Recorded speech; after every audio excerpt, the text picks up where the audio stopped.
Hi friends, Janet the Moline Library here. Today we are going to be making the tie-dye mask that is part of our Teen Summer Reading Program. If you haven't registered yet, please come in and visit us.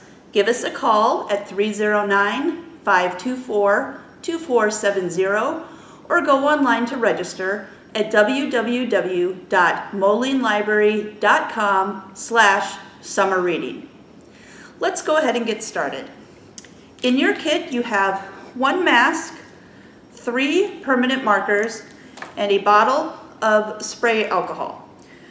If you have other permanent markers at home that you would like to use, maybe from a previous kit that we've done or you just have, that would be awesome. You could add as many colors as you want. Just make sure that it is a permanent marker, such as a Sharpie, and not something that says washable or watercolor or something like that. All right. What I'm going to do to get started is I'm going to just take my markers and make a design here on my mask. It can be a pattern, it can be completely random, you can use just one color, whatever you'd like.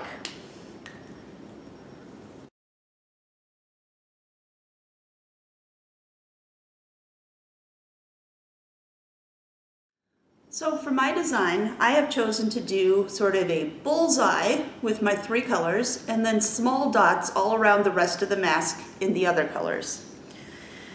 Next, what we want to do is spray this with alcohol. That will mix with the marker pigments and spread it out. We're just going to take those spray bottle and spray it. Now you do want to make sure that your workstation is covered. Alcohol can be dangerous, so you don't get it in your eyes, don't get it in your mouth, and don't get it on your really good furniture.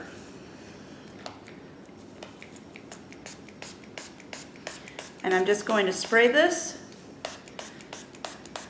until it is pretty much saturated. So as you can see, the colors are starting to blend to, outward from the center.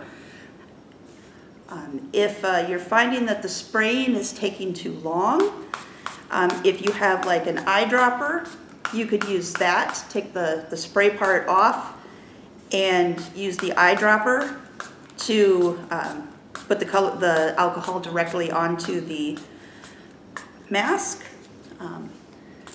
Otherwise, we'll just spray until it has pretty well spread out. Okay, so that is what mine looks like now. And those colors will continue to seep a little bit as it dries. And we do want this to dry completely.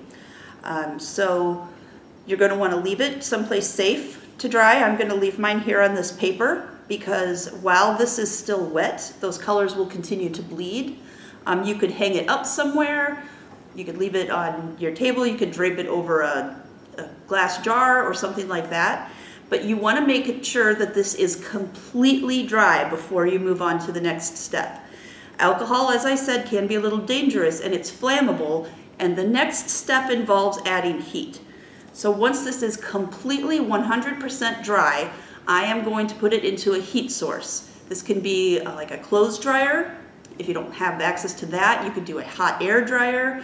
You could even just leave it out in the hot sun, but make sure it is 100% dry before you get it hot. Once it is hot, those colors will be permanently set, and you can then wash it. Make sure again that it's 100% dry, because not only could the alcohol catch fire if you expose it to too much heat while it's still wet, but also anything else that you wash this with would become dyed as well. And you probably don't want to have a bunch of weird colors showing up on your socks. Or maybe you do. You could always make more if you have alcohol at home.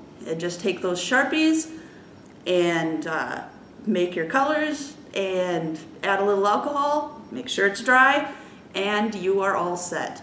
I hope that you'll send us some videos of you doing this craft with us today.